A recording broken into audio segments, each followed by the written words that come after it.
Welcome back to another makeup lesson. Today we're going to create a classic party look.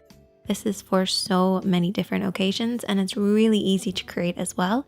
But before we get started, I wanted to let you know that this video is sponsored by Audible, a leading provider in premium audiobooks as well as podcasts, new shows, original series, and lots more. And you can start listening today with a 30-day Audible trial, and your first audiobook plus 2 Audible originals are free. Visit audible.com/themakeupchair or text the makeup chair to 500, which is really cool, but only works in the US. But check it out.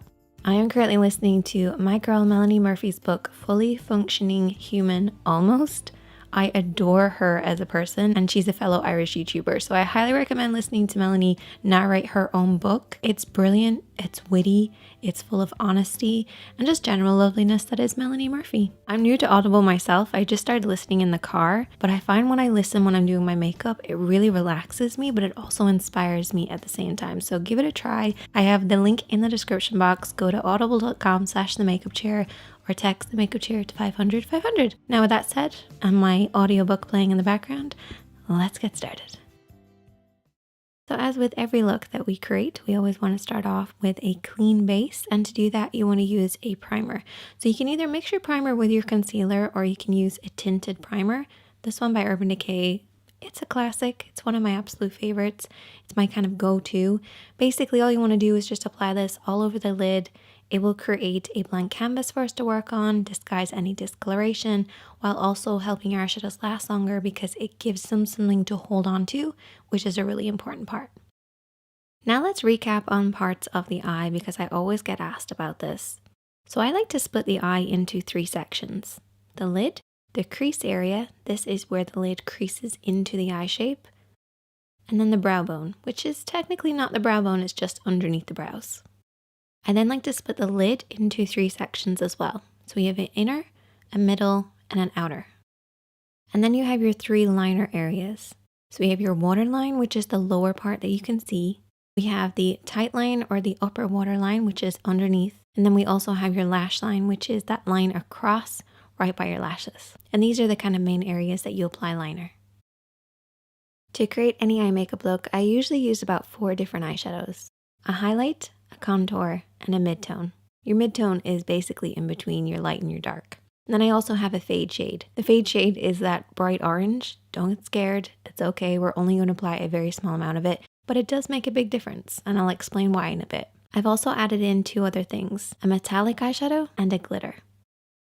Now for brushes, you really only need like 2 or 3. A blending brush and a pencil brush. Now I would recommend having actually 2 blending brushes, but that's optional. One for applying, one for blending, just so you don't muddy up your look. And then also a flat brush. This is for cutting the crease. If you don't plan on cutting your crease, you can always use your fingertips for what we're gonna do later.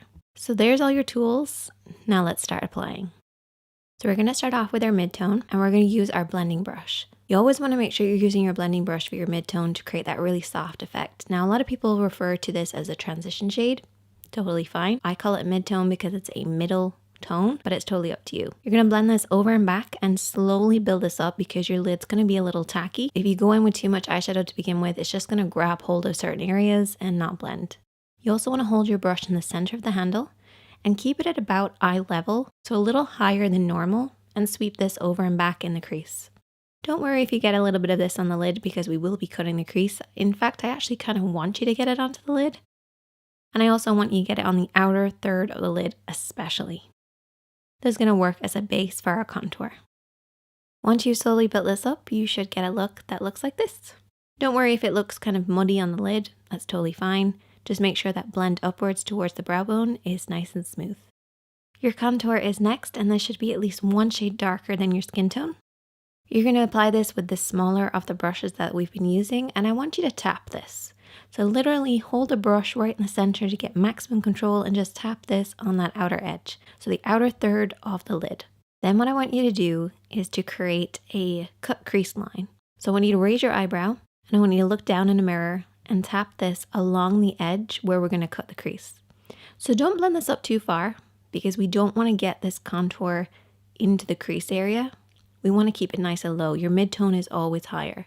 So just apply this almost like you're attempting to hit the crease line. Then take your clean blending brush, Holding it right down the end of the brush, sweep this over and back just to soften out any harsh lines. So this is just going to basically deepen the crease and just apply a little bit more of a depth look, so when we cut the crease, it's going to look even sharper.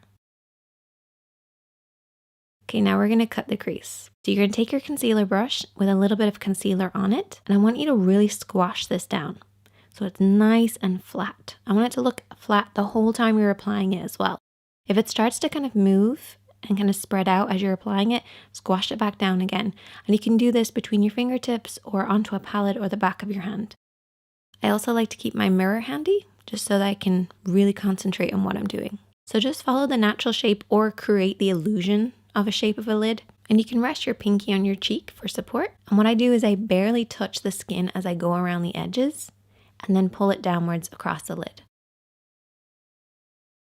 I like to raise my eyebrow because it kind of elongates your eye. If you find that your eyebrow doesn't support your lid shape, you can always use your finger on the outer edge to kind of create more of a tight effect. We're going to move on to now applying our highlighter using that same brush, and we're going to go over everything that we've already cut. So you're basically going to create kind of a sharper effect, a brighter effect, and your highlighter is going to go on much nicer. I'm also going to take this highlighter just underneath the brow bone as well, but I never like to have a really sharp brow bone. I like to then take my fingertip and just kind of wipe away the excess. So now we have a divide between that inner corner and the outer corner. So what we want to do is to create a fade. So we're going to use our fade shade. You can take a little bit of this orange or yellow or even a pink would work. Take it on a blending brush and just apply this right where the two of them meet, and you can also blend this into the crease as well. At least that's my take on a fade shade.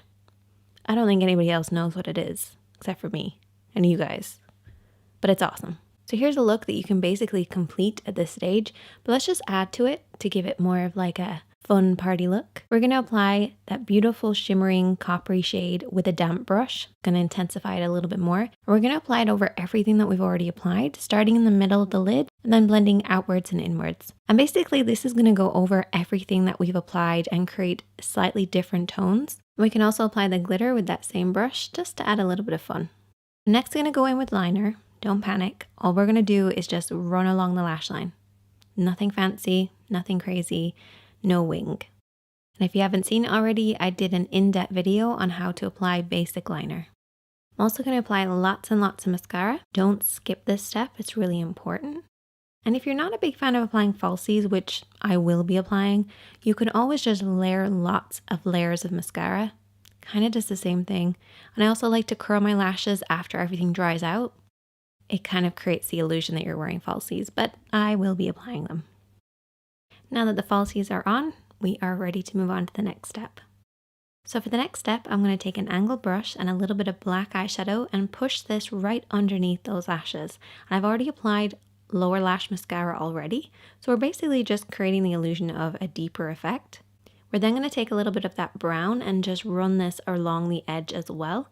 This will create a softer effect so it's not just harsh black.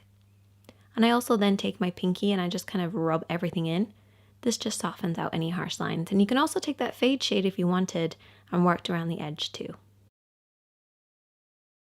And there you go. That is the finished look. I hope that you guys will check this one out. Super easy, fun, and works on so many different people. You can even swap out that copper shade for silver or gold, use cool tones or warm tones, and just change it up for whatever way that you like.